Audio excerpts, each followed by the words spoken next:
Dámy a pánové, vítejte u dnešního videa, ve kterém si řekneme něco o GP Pointeru, a.k.a. laciné dohledávačce z AliExpressu.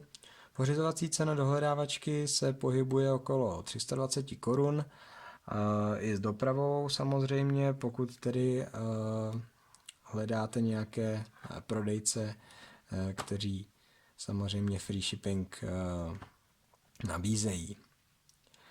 Tak podíváme se do balení, co vlastně toto balení za 300 korun nabízí.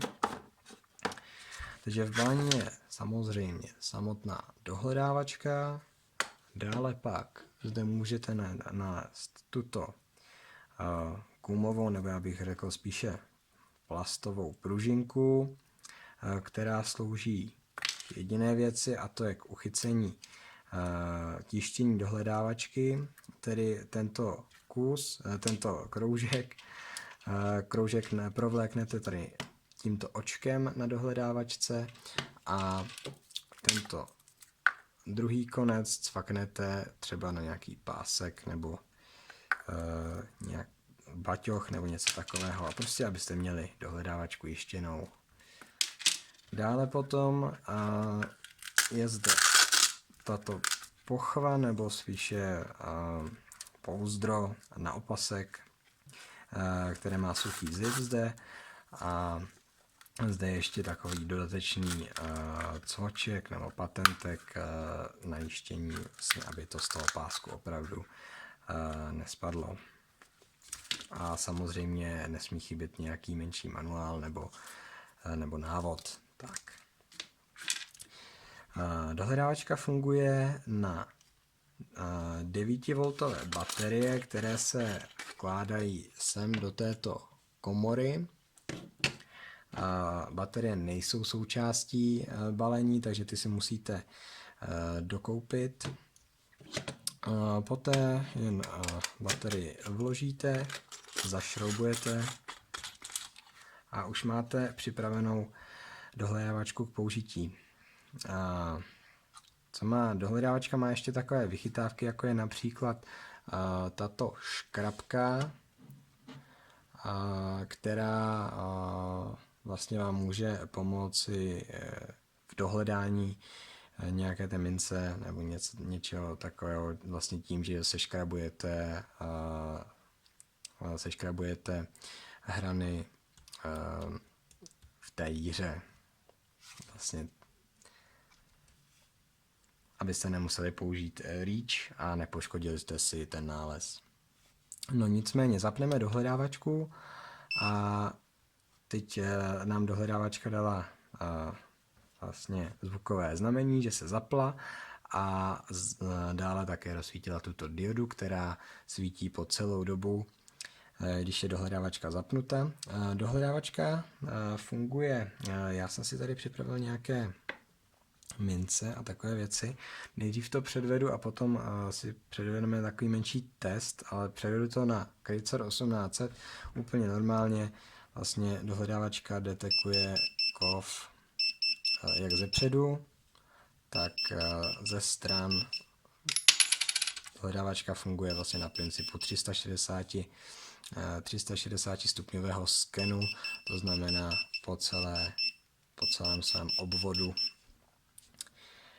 Tak, teď už ještě bych asi dodal, že tato dohledávačka vlastně má dvě verze, a tato verze, to je verze 1, a ty dvě verze se vlastně liší jen tím, že verze 1 není vodotěsná a verze 2 je vodotěsná. A za verzi 2 si připlatíte asi nějakých dalších 300 korun navíc. Tuším, že jsem ji viděl prodávat za nějakých 650 korun nebo nějak zhruba tak. Každopádně u této verze 1 bych rozhodně neskoušel vodotěsnost. A pojďme přejít asi k tomu testu.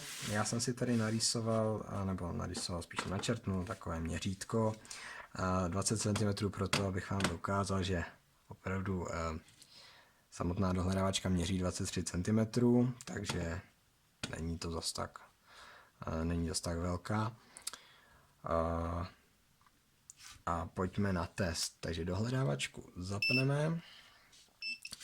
Já ji položím takhle na začátek na 0. A teď vlastně, co tady mám za mince, co tady mám za poklady, tak mám tady kuli, olověnou kuli, poté malý měděný knoflíček, a poté dvouhler, Krejcar 1800 a ten bronzový knoflík a tuto stříbrnou pamětní minci Tomáše Garrigua Masaryka, tu jsem samozřejmě nenašel, tu jsem si pořídil z Národní mincovny. Pojďme začít test. Takže nejdřív začneme touto olověnou kulí, dohledávačka svítí, takže je zapnutá a pojďme. Takže nějaké 3 cm, 3,5, 3 cm asi. 3 cm. Dále malinkatý měděný knoflíček, takže malinký cíl. Také 3 cm, možná něco víc, něco málo, 3,3 možná. Poté tento dvouhelér 3,5, úplně v pohodě, nebo spíš 3, ne, 3,5 cm. Krejcar 1800, 4, no, něco málo přes 3,5 cm. A tento arzen bronzový knoflík,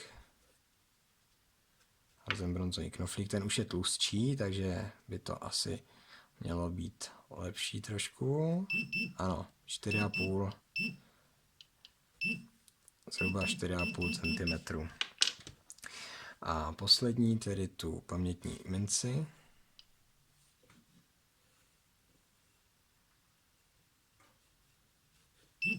A 4 cm zhruba. 4 cm. Tak, to by bylo z mé strany asi vše. Já vám děkuji, že jste se dívali až do konce. Pokud se vám video líbilo, budu rád, když zanecháte nějaký ten like, popřípadě nějaký ten komentář. Já se s vámi loučím a ať to pípá. Čau.